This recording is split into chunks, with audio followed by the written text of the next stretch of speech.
I'm always looking for, other places where I can spend time, do business, etc. Malaysia will always have a very important place in my life. I was treated pretty well when I was in Malaysia. We had a lockdown for a handful of weeks in March and part of April. Then things pretty much opened up. Even during the lockdown, when you would walk around and you would go to get groceries, things like that, I found it pretty pleasant. I've always found the Malaysian government pretty pleasant, even when you went down to the MM2H office, which used to be at the Ministry of Tourism. In terms of government workers, I mean, they were some of the nicest people that you would deal with, and the processes really weren't that difficult. There was some running around to do, you have to know what you're doing, but it wasn't like intentionally bureaucratic like a lot of Latin American countries. And so on top of that, people say, well, why didn't you go back then? I was eligible to go back. There was a list at one point, it was 23 countries of people who just really had a hard time getting back in. I don't believe that I was on that list in terms of my citizenship, and I believe why I wasn't checking every day. There were a number of times I checked, and yes, you can go back, file this form, do it this way, do it that way. You can go back. So there are reports of certain people who just couldn't get back into Malaysia. There were a handful of nationalities that were subject to that, but that didn't apply to me, and that's the benefit of having perhaps a smaller passport where the pandemic was not out of control. I was always treated very well. And so I like the people in Malaysia. To the extent that I would ever want to spend a substantial amount of time there, I like the tax policy. The weather's nice. I think Asia, while somewhat closed right now, is the future. I'm going to continue to spend time in Malaysia. Right now, I've got a lot of other things going on. But Malaysia is, the trend, it sounds like, is going back to being open, hopefully in the near future. Asia is certainly a place where, as I've said, there's a certain benevolent king mentality. And so, if you don't like that, then Asia is perhaps not the place for you. I love Malaysia. I'm invested there. I'm renovating a property. To me, and from what I hear from people on the ground, the people have not changed. The people are some of the nicest people. And I will say this.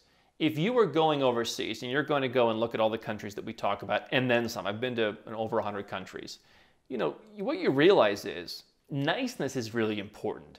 People who are just genuinely kind people, that's important, and that can make a difference. And I've seen people on the channel comment about certain countries, people here are such jerks. Listen, Eastern Europe is much more direct, right, than many places in Asia. I'm not saying it's good or bad, but if you don't like directness, and you don't like people speaking two words or saying, take coffee, then you're not going to feel comfortable, right? And so Malaysia, very nice people, lots to do there, good taxes. You've heard me sell Malaysia. Now, from my perspective, I want to continue to have a place there. I want to continue to spend some of my time there, and I'm happy to meet the requirements. I've been getting a lot done, as Asia has been a little bit more difficult to travel to. Again, my understanding in my situation and in other people's situations, I have friends who are back and forth between Malaysia. They're getting in and out, and they don't even have MM2H. So I've been very happy with how I've been treated by them. I've always felt that they respected MM2H people. Now, is that changing? Are people upset? Some people are upset, no doubt. And I'm not trying to dismiss what they're saying. People are asking me, what am I doing? I plan on staying there. I plan on continuing to participate. I love the place, and that's my status on Malaysia. I'm not leaving yet. Malaysia is my longest standing home base. I've been going there for a decade. Love the country, love the people. It's tax friendly, it's great weather. It is close to a lot of places that you would want to go in Asia, including if you're keeping your money next door in Singapore. The country for me was always one of the most open in Asia. It's one of about 4 countries in Asia where foreigners can buy land. And it sticks with the fact that Asia, from my perspective, has always valued wealth. Latin America is, do you have an income? Come on in, right? Asia is, do you have wealth? Bring it here and then come in. And so Asia happens to be more tax-friendly in many cases than Latin America. Obviously, Asia does not have citizenship, so it's a which do you prefer, right? And so if I already have my citizenship covered, if I already have my passport portfolio, and I want to live in a tax-friendly place that's affordable, but it has a pretty good quality of life, punches above its weight in that regard, I think Malaysia's right up there.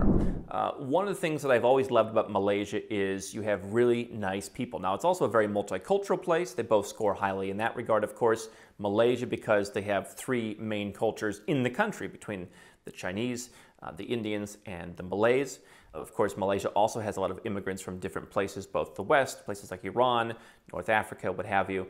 But I've always found people in Malaysia to be extremely nice, extremely pleasant, and I found really just to be in a good mood when I'm there. We're at Prince Court Medical Center in Malaysia, and I'm paying for every one of my team members that's working at Nomad Capitalist Live to get the vibrant male or vibrant female health screening. This is an annual screening you can get that covers everything you need, and they're spending 3 hours this morning getting a full blood test, urine test, bone profile, cardiological assessment, radiological exam, ultrasound, and more. This whole thing cost us $175 per test for a man and $213 for women using our 10% MasterCard discount. Well, apart from the health screening, we also got a free lunch. The lunch was very big and we did eat a lot. Of course, there is coffee included, drinks included, and so on. I didn't expect much because, well, it's a hospital, so I expected the minimum, but it was amazing. It was like any other restaurant here. Yeah, I cannot compare it to any hospital in Serbia. I mean, we do have some private clinics there, but nothing looks like this. Firstly, it's a major hospital, like it's huge, and I got lost just one time looking for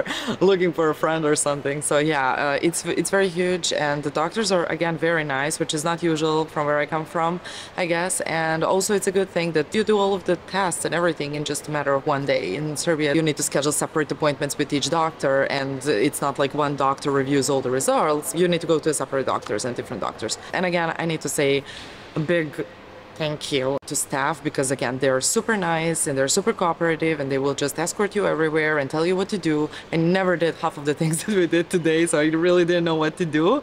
But again, they're very helpful and they just explain everything to you. So yeah. Later in the day, the team all came back for their results.